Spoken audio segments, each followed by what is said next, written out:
कंजूस सास सुरेखा अपने पति देव, बेटे अर्जुन और बहू गीता के साथ अपने एक छोटे से घर में रहा करती थी। सुरेखा बहुत ही कंजूस किस्म की औरत थी। ऐसे ही एक दिन सुरेखा हाथों में सब्जी का थैला लेकर मार्केट जाने लगती है। तभी उसका पति देव सुरेखा से कहता है, अरे भाग्यवान, बाजार जा रही हो तो कुछ पतंगे ले आना, कल मकर संक्रांति है ना। तभी वहाँ सुरेखा की बहू गीता भी आ जाती है और वो अपनी सास से कहती है, और माँ जी साथ में दही, चूड़ा, गजक, रबड़ी, मूंगफली ये सब भी ले आना। पता नहीं कैसा पति, बहू और बेटा मिला है, हर समय पैसे को उड़ाने की सोचते रहते हैं। ये नहीं कि कुछ पैसे बचा लो और इन फिजूल के खर्चों को कम करो। अरे बहू, इन सब चीज की क्या जरूरत है, घर में बनाए तो है तिल के लड्डू, उन्हीं से काम चल जाएगा। ये बोलकर सुरेखा मार्केट जाती है और मार्केट से आते हुए देव और अपने बेटे के लिए कुछ पतंगे खरीद लेती है। घर आने के बाद कितने पैसे खर्च हुए सुरेखा उन सभी का हिसाब करने लगती है। तभी अर्जुन वहां आता है। माँ, पापा ने आपको पतंग लाने को कहा था ना, उनमें से कुछ पतंग देना तो, मैं पापा के साथ ऊपर पतंग उड़ाने जा रहा हूँ। अरे पर बेटा, वो पतंग तो तेरे पापा ने मकर संक्रांति के लिए मंगवाई थी, इसलिए कल ही उड़ाना, आज रहने दे।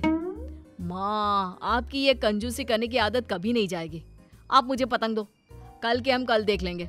मार्केट में पतंग खत्म नहीं हुआ है, अगर कम पड़ेंगे तो हम और ले आएंगे।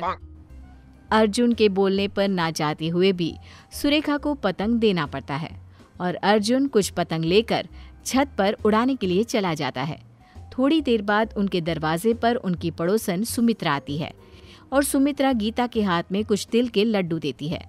जिसके बाद गीता भी किचन में से कुछ तिल के लड्डू एक टिफिन में पैक करके सुमित्रा को देने के लिए जाने लगती है। तभी सुरेखा रसोई में आ जाती है और गीता के हाथों से टिफिन लेकर बोलती है, अरे बहू, ये क्या कर रही है, टिफिन भर के लड्डू देना जरूरी है क्या?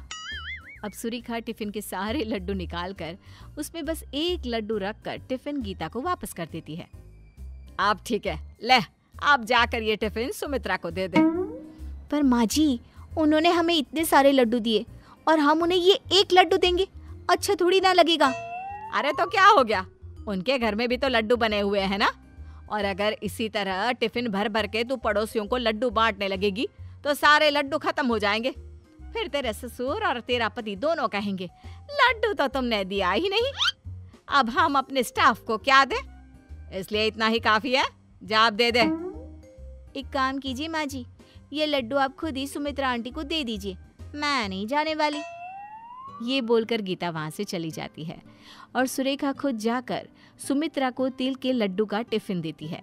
सुमित्रा टिफिन देखकर हैरान हो जाती है और मन ही मन खुद से कहती है, इस कंजूस ने आज टिफिन में लड्डू दिया है, जरा टिफिन खोलकर देखूं तो। जैसे ही सुमित्रा टिफिन खोलकर देखती है, उसमें एक लड्डू देखकर सुरेखा से कहती है, अरे बहन, इतने सारे लड्डू देने की क्या जरूरत थी। अब एक काम करो, ये लड्डू भी तुम ही रख लो, ठीक है, मैं चलती हूँ। हैप्पी मकर संक्रांति। सुमित्रा सुरेखा के हाथों में लड्डू का टिफिन देकर वहां से चली जाती है। जिसके बाद सुरेखा अपने कमरे में जाकर पतंगों को गिनने लगती है। तभी देव वहां आ जाता है। सुरेखा, जल्दी से कुछ पतंग दो ना, मेरी सारी पतंग कट गई है। क्या सारी पतंग कट गई? अरे तुम दोनों बाप बेटे पागल हो गए हो क्या? मकर संक्रांति कल है, पतंग कल उड़ानी है, आज नहीं। पर तुम दोनों ने तो आज ही सारे पतंग उड़ा उड़ा कर खत्म कर दिए, अब नहीं है पतंग, जाओ। अरे भाग्यवान, तुम्हारी कंजूसी करने की आदत कब जाएगी? पतंग है तो पतंग लेकर ही आए हैं उड़ाने के लिए। हाँ तो पर कल उड़ाना ना पतंग। अब अर्जुन को भी नीचे बुला लो, खाना खाने का समय हो गया है वैसे भी।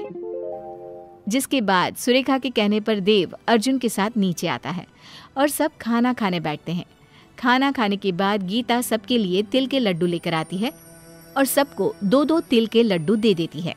ये देखकर सुरेखा अपनी बहू से कहती है, अरे ये सारे लड्डू आज ही खत्म कर देगी क्या?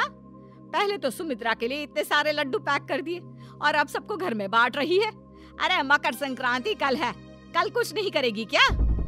माँ जी, अभी बहुत सारे लड्डू बचे हुए हैं, अगर उनमें से कुछ खा भी लिए तो क्या फर्क पड़ेगा? अगर लड्डू कम पड़ गए तो तेरे ससुर जी और अर्जुन के ऑफिस में कहाँ से लड्डू जाएंगे? सोचा भी है तूने? अरे जानती है ना इन दोनों बाप बेटे को, मकर संक्रांति खत्म होते ही ऑफिस में सबको लड्डू बांटने का शौक है। माँ जी हद होती है कंजूसी की भी। ये बोलकर गीता वहां से अपने रूम में चली जाती है। सुरेखा भी मुंह बनाकर अपने कमरे में चली जाती है। अगले दिन मकर संक्रांति का दिन होता है। सब लोग जल्दी से नहा धोकर तैयार हो जाते हैं और मकर संक्रांति मनाने लगते हैं। कुछ देर बाद देव, अर्जुन और गीता पतंगबाजी के लिए तैयार हो जाते हैं, जिसके बाद गीता सुरेखा के पास जाती है और कहती है, माँ जी आज के लिए पतंग खरीदी थी ना, अब तो आप हमें पतंग दे सकती है ना, ताकि हम छत पर जाकर पतंगबाजी कर सके। हाँ हाँ देती हूँ। ये बोलकर सुरेखा पतंग लेने के लिए जाती है, जहाँ उसने अपने 2 पालतू तोतों को रखा होता है। उन तोतों को देखकर सुरेखा खुद से बोलती है, सबको पतंग उड़ाने की पड़ी है, पर कोई एक बार भी इन बेचारे पक्षियों के बारे में नहीं सोचता जो खुले आसमान में उड़ रहे होते हैं। पतंग उड़ाने की वजह से न जाने कितने पक्षी घायल हो जाते हैं और अपनी जान से हाथ धो बैठते हैं। पतंग उड़ाने के लिए सब पूरी तरह से तैयार हो जाते हैं और अपनी सेफ्टी भी कर लेते हैं ताकि उन्हें चोट ना लगे, पर पक्षियों के बारे में कोई नहीं सोचता। ये बोलकर सुरेखा सारे पतंग लाकर गीता को दे देती है। तभी वहां देव और अर्जुन आते हैं और कहते हैं, क्या कर रही हो गीता? हम कब से तुम्हारा छत पर इंतजार कर रहे हैं और तुम हो जो पतंग लेकर नीचे खड़ी हो। अच्छे से तैयारी कर लेना। हाँ हाँ भाग्यवान, पूरी तरह से तैयारी कर ली है, कुछ नहीं होगा हमें अब। चलो अब। मैं आप सबकी नहीं, उन मासूम पक्षियों की बात कर रही हूँ जो बोल भी नहीं सकते। न जाने आज कितने मासूम पक्षी इन पतंग के मंझों से घायल हो जाएंगे। आप लोगों का क्या है, आप तो मजे कर लेंगे, पूरे दिन पतंग उड़ा लेंगे, पर जान से हाथ कौन गवाएगा? ये पक्षी, आप लोगों को एंजॉय करना है, पतंग उड़ाना है, जाओ जाओ भाई आप। सुरेखा की बातें सुनकर तीनों हैरानी से एक दूसरे को देखने लगते हैं और फिर पतंग नीचे रख देते हैं।